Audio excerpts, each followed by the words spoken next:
Yeah. Yeah, I'm probably gonna get strikes for Love you. Oos. Okay, I'll use that one. I'll use that one. Podcast after Yeah, hours bro. bonus. Okay. Now we're loose now. I'm not even going. Okay, bro. This is a bonus. I think we all have something in common, and it's that we've all been physically mangled by our instruments. Yes, sir. My name is Alexander DeSolfo. I'm a jazz pianist, and I go to New England Conservatory. My name is Emma Blanc. I'm a jazz saxophone player, and I go to New England Conservatory. Yeah. Yeah. Okay. I am Sydney Scarlett. I'm the host of this podcast, and I play violin, and I go to the New England Conservatory. And Yep. I think I just want Emma. I think I want Emma to go first because Okay. Emma has the more serious things going on. I was the than trendsetter, us. actually. She was the OG. OG injured. You know how it is. Go ahead. Okay, so, and probably saw these in the last episode. I got these goofy looking gloves on. They're actually compression gloves, and they're not just so I look stupid, just so you know. So if They're I not a look fashion dumb, statement. they're not a fashion statement. Basically, freshman year at NEC, we're all third years now, so it's been 2 full years of this. But Yeah. in my freshman year, I want to say like within the first month, I was trying to up my practice time because I came into NEC kind of not practicing a lot. I was practicing like maybe an hour, and both my teachers at the time were like, you need to be practicing more. Yeah. You need to be at least 2 hours a day. One of my teachers, all she does is practice like 8 hours a day, and that's just like what she does. But my other one was like, yeah, you need to be at least 2 hours. And I was like, oh, like, geez, I gotta do that, you know? So I started upping my practice time. I was like, you know, jamming with people. I was doing a lot of stuff. And then I was like in the practice room. I was in my room. I was practicing. And I was like, oh, my hands hurt. That's weird. Like, I was like, I'm in pain trying to play this line right now. Like, maybe I should stop. So I stopped, and I was like, that's really weird. And at the time, yeah, I don't know. I think I'd been hearing some other people having some issues, and they had gone to the health center. So I was like, all right, gonna go to the NEC Health Center. RIP NEC Health Center. It doesn't exist anymore, but that's a separate issue. We talked about this last time. They sold us out to Tufts. They really did. But keep going. Yeah, but thank God, if anyone's watching this and you go to NEC and you have an injury, go to Brigham and Women's Hospital. It's really close to NEC. Or if you're just in the Boston area and you're a musician with an injury. So they're connected with this lovely occupational therapist named Kelly Belinsky. We've all seen her. We have Kelly. all been to Kelly. Yeah. Yeah, we owe it all to Kelly. Well, people need to know who she is. People need to know who she is because she's Yeah. amazing at her job. So yeah, I went to them and they were like, I don't know, this like seems kind of, you might have tendonitis. Let's just put you on a crap ton of ibuprofen, because what tendonitis is, if you don't know, is like swelling and inflammation of tendons. And it can be anywhere in your body, but for me, they thought it was in my forearms. So they were like, if you just take a ton of ibuprofen, the inflammation will just go away and you'll be fine. No. That's not what happened. That's not what happened. Yeah, so then I went to Kelly and she started treating me for tendonitis, and I basically had to sort of just be really careful with my practice time for like a year. And everybody thought it was just in my forearms because that's where all my symptoms are. And then Kelly basically at the end of the year was like, oh, you're all better. You can you're graduated. I'm gonna set you free. Like I'm setting you free. You graduated from freaking... Fly away, my little bird. Yeah, bro. Graduated from pain, is that what you said? From pain school. Yeah, I graduated from pain school. No big deal. But it was like we were every week and then every other week, and then she was kind of like, all right, you're doing great. Like, you're good. And over the summer I was like, well, I'm good. And then the symptoms never really went away for me, which was not fun. And I was like, well, there's got to be other things I can do. Like, I see chiropractors and stuff anyway, so that didn't really do anything. And then my friend and his family was like, acupuncture, that's the thing. You're going to do acupuncture, and you're going to be like, that's it for you. You're going to be healed. And I did acupuncture, and they were treating me for forearm tendonitis because that's what I thought I had. So I'm like, maybe knowing what I know now, if I come back to acupuncture, maybe it would work. But it didn't really do anything. So, yeah, I came back to school after the summer, still injured. And my dad was kind of like on a whim. Maybe I should have gone last. My story's the longest. Nah, go ahead. Okay. My dad was like, he's like, I think you need to see another doctor. He's like, I don't think Kelly got it right. And I was kind of stubborn. I was like, well, Kelly, she knows what she's talking about. Like, I think what she said was right. I don't know. And then he was like, well, there's this guy at church. I guess I'll drop his name, George Dyer. He's a homie. I've gone to church with him and his family because I'm from the area. I'm from Cambridge. And he works at Brigham, which is the same place that Kelly works. Okay. And we thought he was a foot doctor for some reason. I don't know where we got that. He's an orthopedic surgeon. Orthopedic, I think, is bone related. So he and he specializes in extremities like feet and hands and stuff. A foot doctor. Kind He is technically a but foot not doctor. not a podiatrist. No, he's not a podiatrist. Okay. But my dad was like, well, he's a foot doctor, so maybe he'll know other people who could help you. And we emailed him, and he was like, oh no, actually, I can help you. And we're like, no way. So it's this guy I've known since I was like very young at church. So it's like a very crazy connection that we have with him. Yeah. And he just like he saw me and he was looking and he was like, I don't think that you have tendonitis. He's like, I think this is something. I don't remember exactly what he said at first, but he was like, I think you should try going to physical therapy for your shoulders instead of there's physical therapy and there's occupational therapy.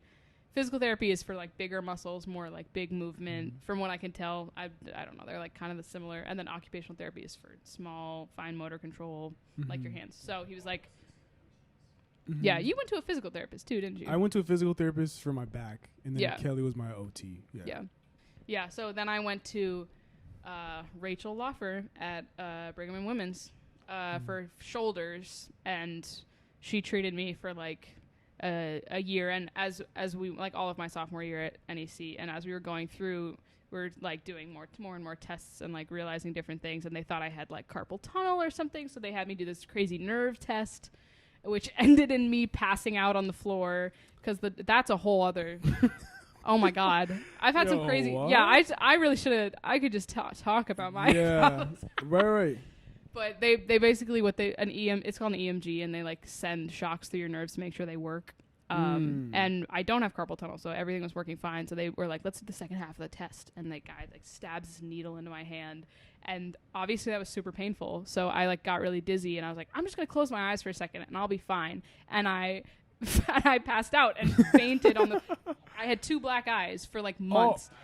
I hate that doctor. He didn't catch me. He didn't notice I fell. He's like, oh, and anyway, that was horrible, but I don't have carpal tunnel. So they were like, what the hell is happening? Right. So they were like, there's some nerve pinching happening. This is a nerve issue. It's not a tendon issue. They were like, if it's not in your wrists, maybe it's somewhere else. And then they landed on what my diagnosis has been most recently, which I think is the most accurate, and it's what I have, which is thoracic outlet syndrome, which is where my nerves are being squished up in my shoulders. And that's causing compression in my elbows and wrists and fingers where I feel it. I don't feel it in my shoulders. I feel it down here, which is why it was so hard to figure out. So thoracic outlet syndrome, your nerves are being sandwiched between your first rib and your clavicle. That's just where there's a big like group of nerves that run through there. Okay. And some people, TOS can also, it's called TOS for short. It can also be for your blood vessels or for terms of service. Yeah. Yeah, it can happen if you have a weird bone growth, or it can happen if you have blood vessel compression, or it can happen if you have nerve compression. So I have the nerve kind, which is hard because there's no real way to look at your nerves. Like you can x-ray for bones, you can ultrasound for vessels of blood. But for nerves, you can't like see it. So it's like a really hard thing to diagnose. But we tried everything. I got like some injections, and I've done physical therapy, and I've done occupational therapy, done all this stuff. And Dr. George Dyer was like, well, there's this surgery I do, and it's where we remove the rib. So if it's being sandwiched between the rib and the clavicle, if you just take out the rib, then there's no more issue, right? Theoretically. So, but I was like, I'm not going to need to do that. What? That's crazy. I was like, no, let me get the weird injections and do the physical therapy. Let me do the easier stuff because I don't want to have to do that. And so all of last year, yeah, look at me now, right? All of last year, it was like not getting better and the injections were going to take too long and they weren't really what I was looking for. So I got the surgery this summer. Got my left side done because that's the side that's on top when you're playing sax, and I was like, that's probably where this compression is coming from. It's my shoulder being kind of up here. That was the thought process, at least. And they told me 6 to 8 weeks you'll be back. No, that is not the case. 6 to 8 weeks for my scars have recovered. They look great. like I can like do most normal activities to a certain extent, but I can't really play, and that's not good for music school. So basically right now I have taken medical leave from NEC, unfortunately, because I'm like, I cannot, like the entire time I've been at school, I have been injured, which is ridiculous. Yeah. And for music school, like you need to be able to play if you're going to be a musician, especially a performance major. Like, yeah, that's kind of like kind of important. Yeah.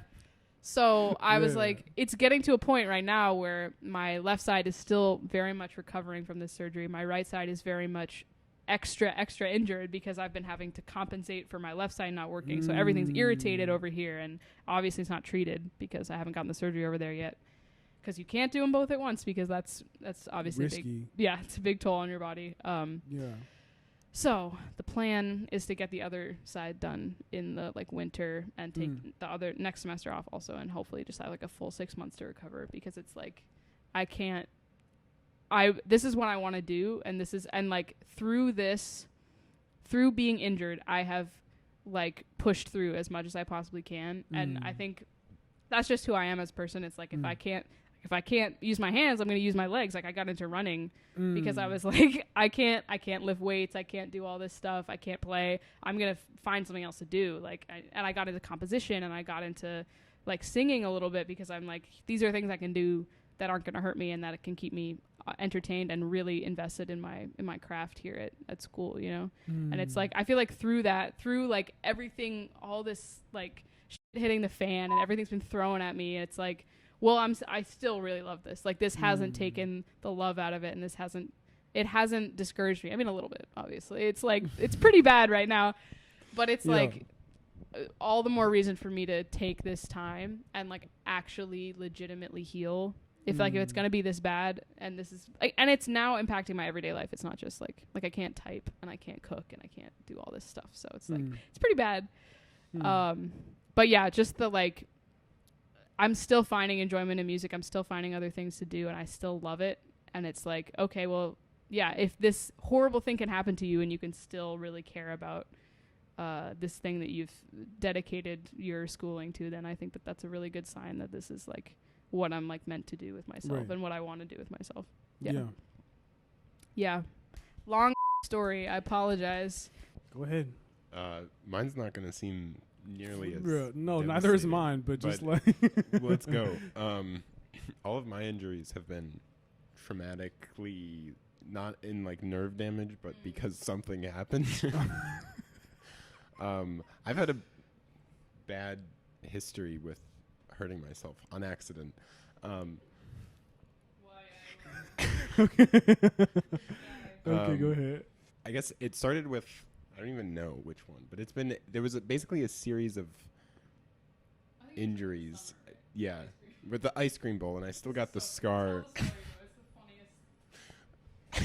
So I'm going, it's just such a stupid, I'm literally just carrying, I'm like, also, I jump around like a lot. Like if you know me, you know that I like to jump over things. I think it's one of life's greatest pleasures is jumping over things and running really fast. And I'm going up some stairs with an ice cream bowl. A glass ice cream bowl. Oh. And I miss a step, and I just slam down as hard as I can with this bowl in my hand. There's ice cream everywhere, and my hand is a mangled mess of like shards of this bowl, and I'm like bleeding all over the place. And I go to my parents, and I'm like, "Hey," and there's like blood dripping all down my arm. Oh my god! And I'm like, maybe I should, maybe. And they're like, "We're taking you to the doctor, urgent care or something." Right? And I'm like, "Nah." I'm like, I don't need just a little accident. This I'll just wash it out, and like I keep washing it, and of course I'll just put a Band-Aid on it. So eventually I got like 8 stitches in my wrist, and that was the first. That is a crazy story. And it's just from like an ice cream bowl. It's just like so like avoidable. I know, right? It was so avoidable. I felt so fragile. I'm just voice cracking. Go ahead. Yeah. The second one, yeah, exactly. Just don't post this anywhere. My parents don't know.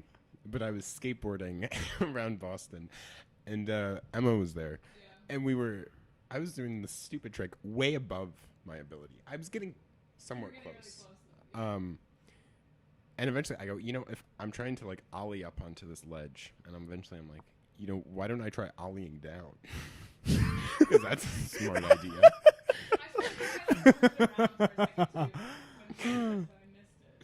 And so I'm like, all right, here I go. I go off the ledge, I ollie, and instead I just kind of like my front of the board kind of nosedives, and I catch myself with the same hand, mind you.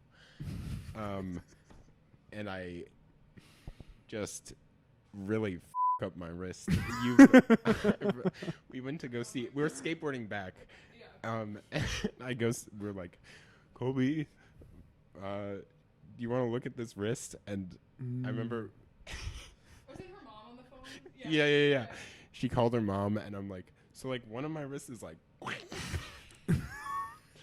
and eventually we're like, yeah, you got to go to the urgent room again. And then I'm there. We're outside the building, and I'm like, shoot. This is like, now I got to get my insurance involved. So I call my parents, and I'm like, I've hurt my wrist. Running. Yikes. Oh, man. I'm going to bleep it out. I want to bleep as much as I can out. So I go in there, and I get my arm in a splint. It looks like a cast, but it's a splint. I have a video of him dice rolling with the splint on. Because it's the only motion I could do in this thing. I keep that on for a while, and then I went to Kelly. Shout out again. Like a week after I had to perform, which hurt, which was not good for my recovery at all. That was. What's that? Yeah. One of my ensembles. He was like, "Are you sure you can play?" And I'm like, "Yeah, no, it'll be fine." It was not a good idea. I remember like I loaded up on so much Advil right before I went on.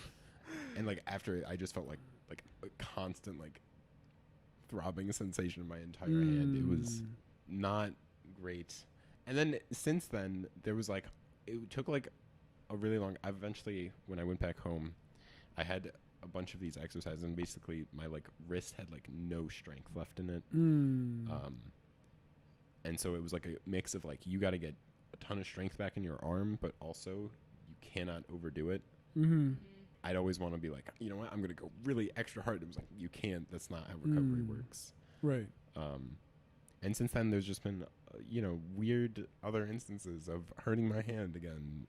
Like when I fell off my bike. Anyway. I fell off his bike. Yeah. No, yeah. Yeah, and I think that one was more like you were like more sure about like the outcome of stuff. I think there's a lot of like unknown factors that are affecting Emma's thing. Yeah. But yeah, you can No, yeah, it felt extremely frustrating. Yeah. When Kelly's telling you can only practice like 10 minutes, which is you're now even less than that. And that was when I was like 10 minutes a day, and then you have to take a break. Destroys. I feel like I was learning nothing. Like I was practicing, and I'd be like, I'm ready to play some more, and I can't. Yeah. And I also felt like, I'm at music school. I want to play music. Yeah. It's extremely annoying. Frustrating. It's annoying. Yeah. I feel like it's been more annoying.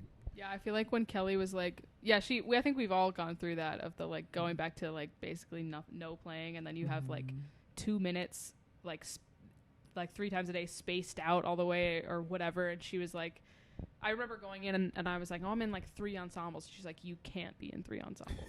She's like, you have to like, get out of them. And I was like, bro, what are you talking about? I was a freshman. I was like, no. I was like, I'm gonna be fine. I like played bari sax, which if you don't know is enormous and way more strenuous on your hands. And I was like, what is she like? I was like, this is so annoying that she's telling me to do this. Like, this is the worst. And now I'm at the place I'm like, she's so right. Like, it sucks, but she's so right. Yeah. So I feel like now I'm at the place where I'm like, I'm at the end of my rope a little bit, and I'm also like mature enough that I'm like, all right, I need to take this time. She was right this whole time. It's so annoying at first though. It's like, I'm here and I'm in these ensembles and I'm so excited. And if you have 5 minutes to practice or 2, like I remember I was at 30 seconds like a month ago. I was like, what am I going to play? 1 note? Like, that's so discouraging.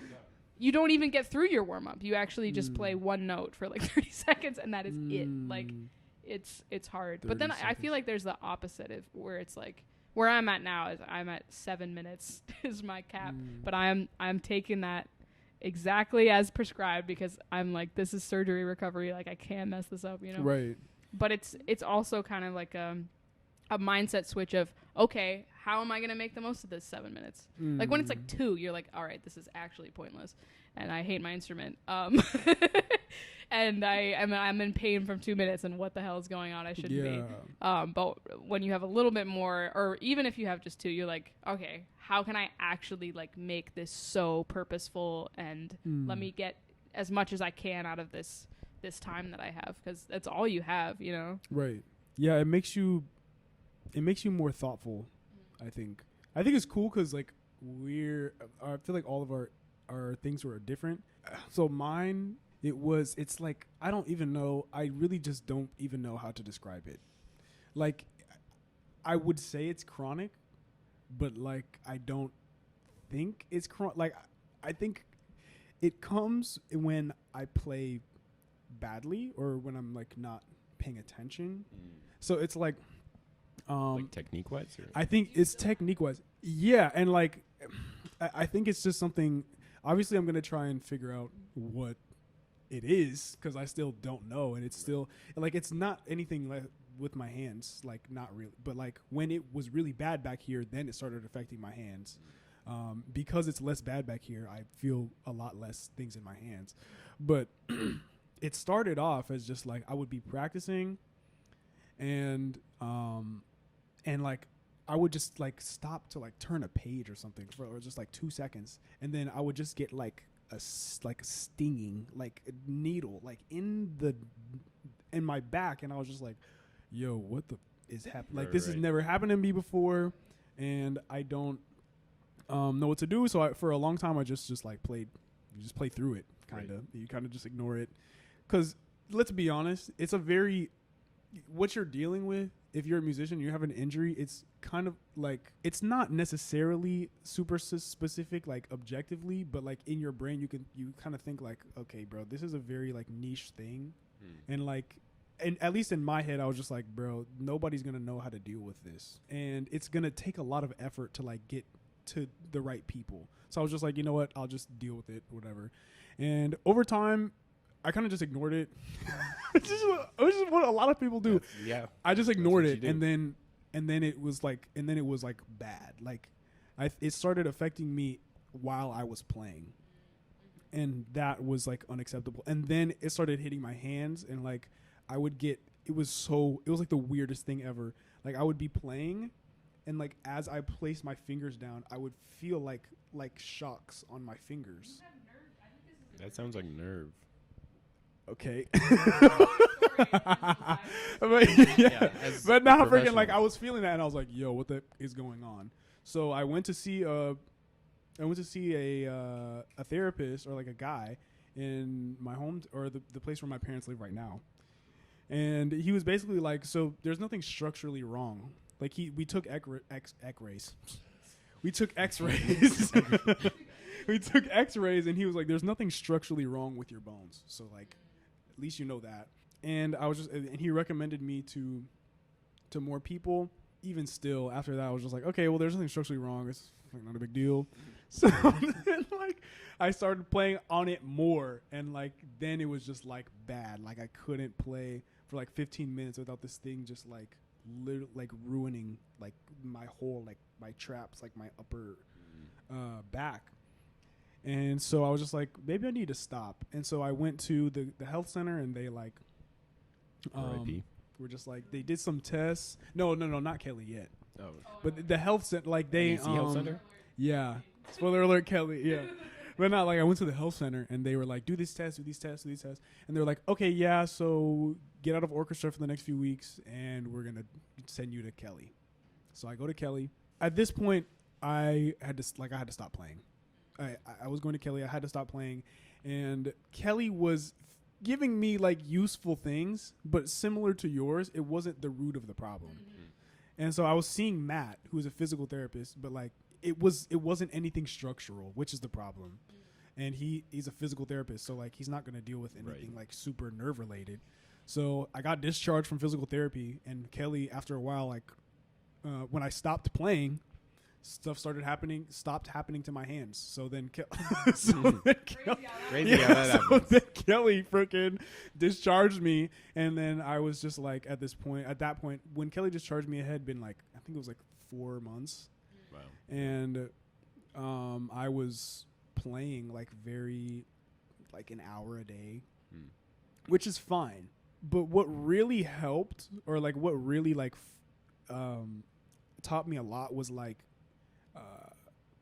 there's like at least for violin playing, I feel like at least for piano playing, it's like you can be relatively like the posture and like the technique of just sitting down can be there are like issues that like you can get dystonia, but like the general idea is like you can be in a relaxed position. Same with sax. Yeah, sax is like you have this weight on your shoulder, but you're holding it. It's natural. Violin, you're contorted here. You have to hold. It's not natural. It's a very unnatural thing, as opposed to like cellists. Cellists have a natural position. Bassists have a natural position. Violin and viola don't. It's very awkward, and like you have to support the thing with whatever it be. Whatever you find out works for you. Sometimes some people support it with the thumb. Some people support it with your shoulder. Some people support it with your chest. There are pros and cons to each one, but like it really made me body aware. And now I can practice like 3 or 4 hours a day, and it's not painless. Right. But like I'm able to say, okay, I know that when I play like this, it hurts. So I have to not play like that. And that was the hardest thing, is just like unlearning what the way I've been playing, and being like, okay, I've been supporting it with my chest.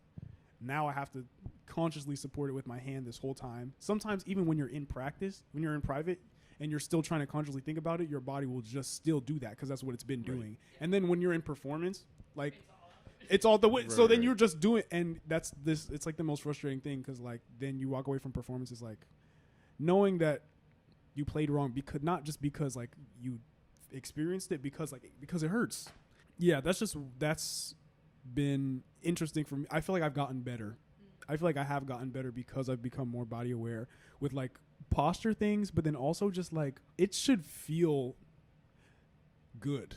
Like it should feel good to play. Like at least that's what my teacher tells me, and that's like what I find when you're in the practice room, is just like, if you're the times where I'm like really trying to hyper focus on something and like work something out and blah blah blah, that's then like tensing. Yeah, you'd want to like control everything and just like get it all there. I experience more pain when I'm trying to like hyper focus on things and like blah blah blah blah. Right. But like really the times where I feel the least pain or no pain, which those moments are great, which is like when I'm just playing, which is all you can really ask for. But like it makes you more aware to like chill out when you're getting tense and to notice tension. I feel like a lot of times it seems more classical, but there's this idea that if you're injured, it's because your technique is terrible. And it's almost like it's on you. No, literally.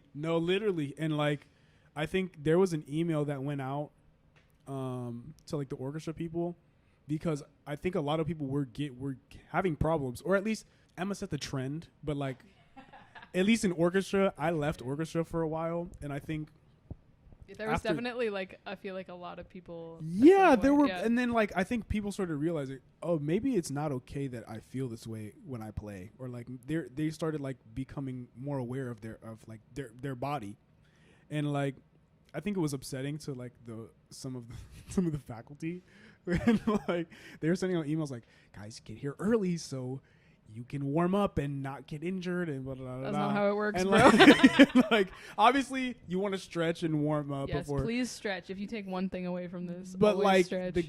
in the grand scheme, it's just like there's a lot.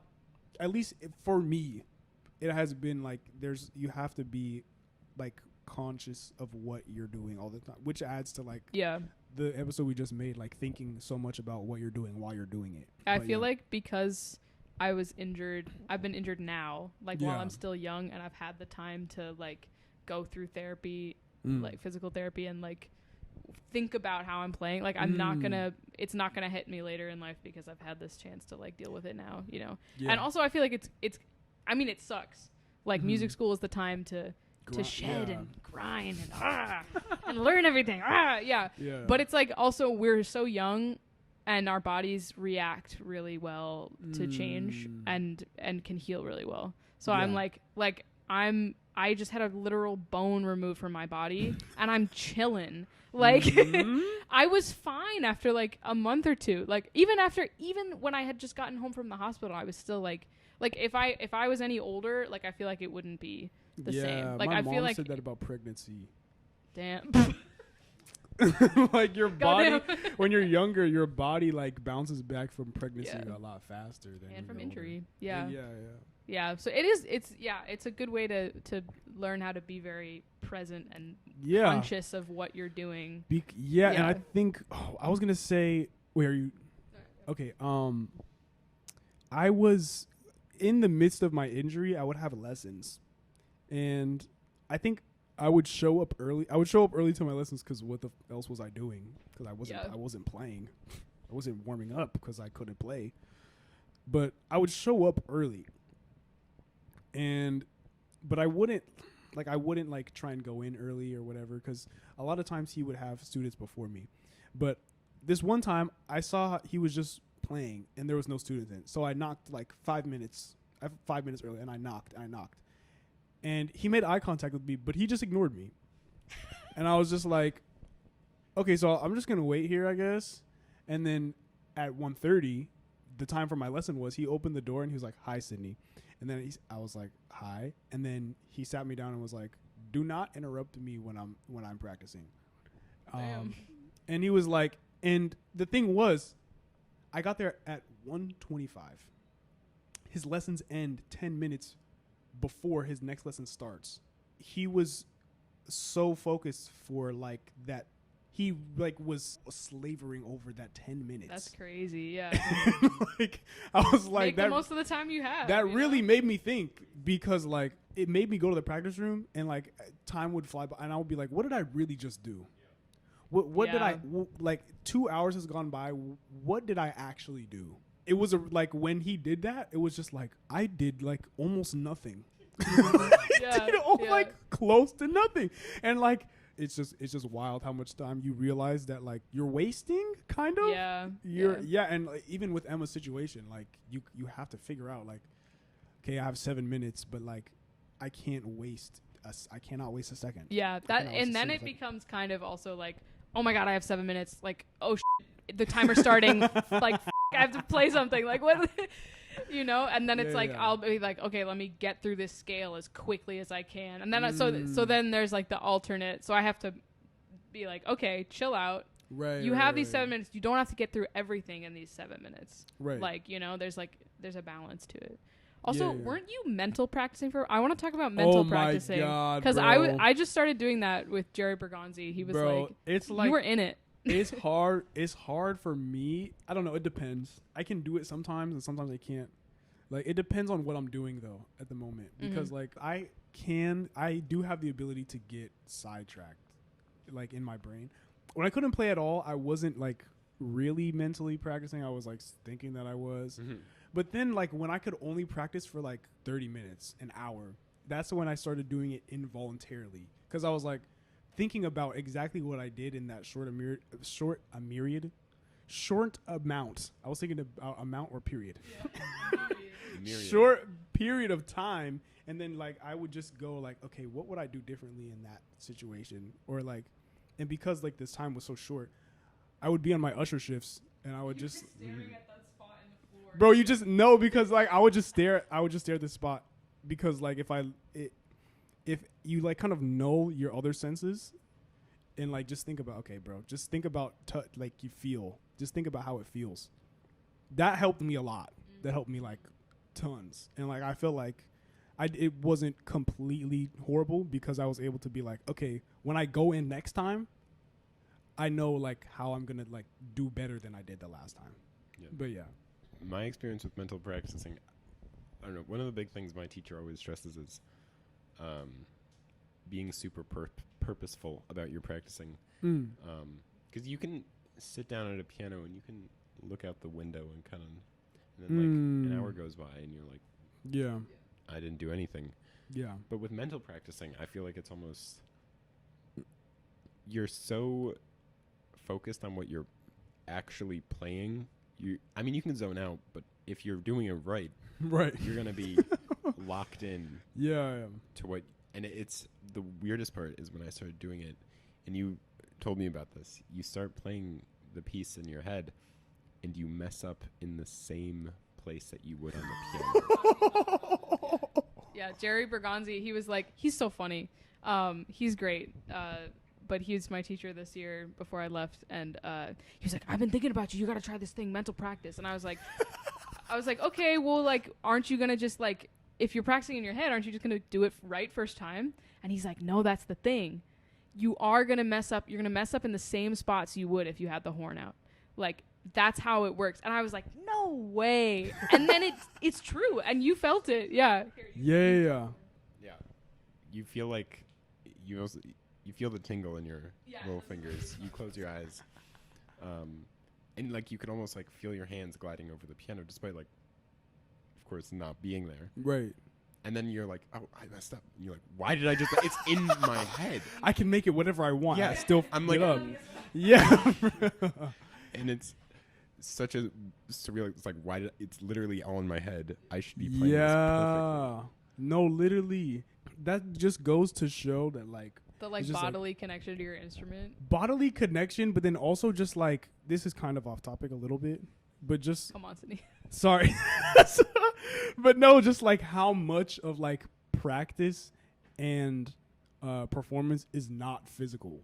Mm-hmm. How much of it is just like mindset, like because, and I do this too. Like I subconsciously just like put limits on myself. And that's another thing I like realized as I was mentally practicing. I would be mentally practicing and I would go over what happened in my head. Like when I was actually practicing, it was like a very like halted process. It was just because like I would stop because, I can't do that part, or like, I don't know how to do that part. So I'm just not going to do it.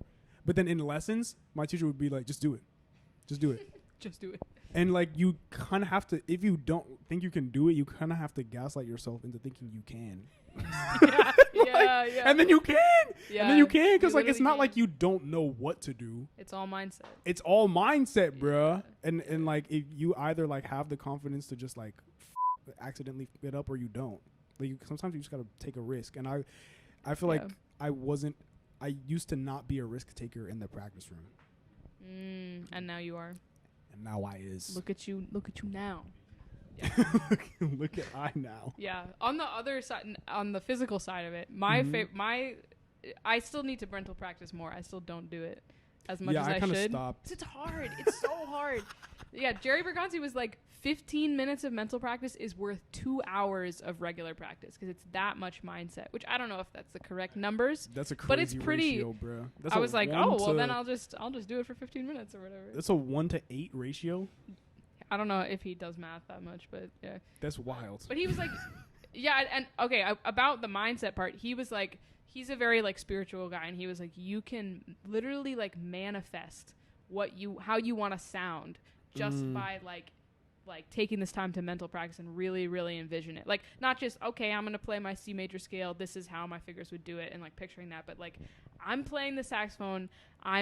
This is exactly how my tone sounds. And this is the tone that I want. And cause like, I feel like for horn players, at least tone is like, it's something that just sort of comes with time. And it's the only way to work on it is by like, I don't know. I feel like I do it very subconsciously. Like when I listened to a lot of Jerry Bergonzi during COVID, I sounded a lot like Jerry Bergonzi because I was just absorbing that, and my body just sort of naturally did that. Right. But like, so if you're instead in your head, you're like, this is exactly how I want to sound, and I'm imagining that I'm relaxed when I'm playing, and that which is hard. Dude, Go ahead. I'm relaxed and I'm playing and I'm enjoying myself, and he's like, that's what. And then also I'm gonna picture the fingerings that I'm doing, and the thing he was like, he's like, when you picture an F, like when I'm like, I'm going to play an F, my like first finger tingles a little bit because I'm like, that's where it is. That's how you play an F on sax.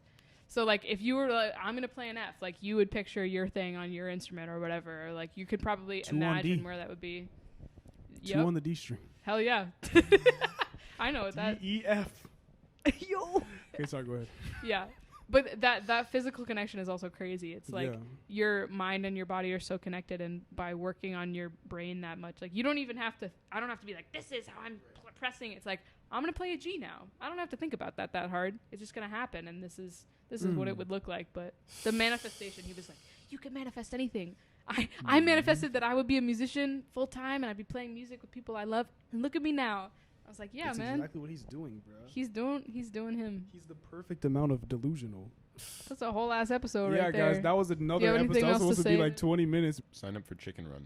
Sign up for Don't forget to Chicken sign up Run. for the Chicken Run. And this episode is going to be called The Sex Podcast. We do make music occasionally. It's not good, but like it's not great, but it's fun. You're right, exactly. None of it's good, but it's none fun. of it's planned, and all of it's fun. And you know what? To lead us out, I'm gonna play our latest single called Blueberry Tea, and I'm gonna play it from start to finish. And I hope you enjoy it. Oh, I'm just stand bye. And I'm making time for things I don't have time for. We just us three. Don't wanna leave. Making songs and drinking blueberry tea. Sipping on my tea, got the blueberry hibiscus. When I sip my tea, I'd like to munch up on some biscuits. Adding in the honey, make it thick, now it's viscous. Drinking this tea, hoping maybe it could fix this. Fix this feeling I've been having in my mind. Lately I've been to myself, not so kind. Thinking I really need to take this time hanging out in the crib with just me and mine. Honey, my honey, you are my liquid gold. Escape from what is real and pay it back tenfold. Sugar, honey, iced tea, you make me feel like candy. I can't seem to shake you, my modus operandi. Give me that sweet honey, take a seat. Without you, I can't help but feel incomplete. I love you more than you will ever know. So like water from a kettle, I'ma let it flow. Lately I've been feeling like the world coming down. Like I've been sinking slowly, got no choice but to drown. Grab a cup of tea, it only costs a couple pounds. I dump some honey in it and I swish it around. It's just the negativity, it makes you hella grateful that you're alive and realize you don't gotta be hateful. Just shut the hell up and start sipping on some tea. The shit you worry about, just let it go and set it free. I'm just skating by, and I'm making time for things I don't have time for. We just us three. Don't want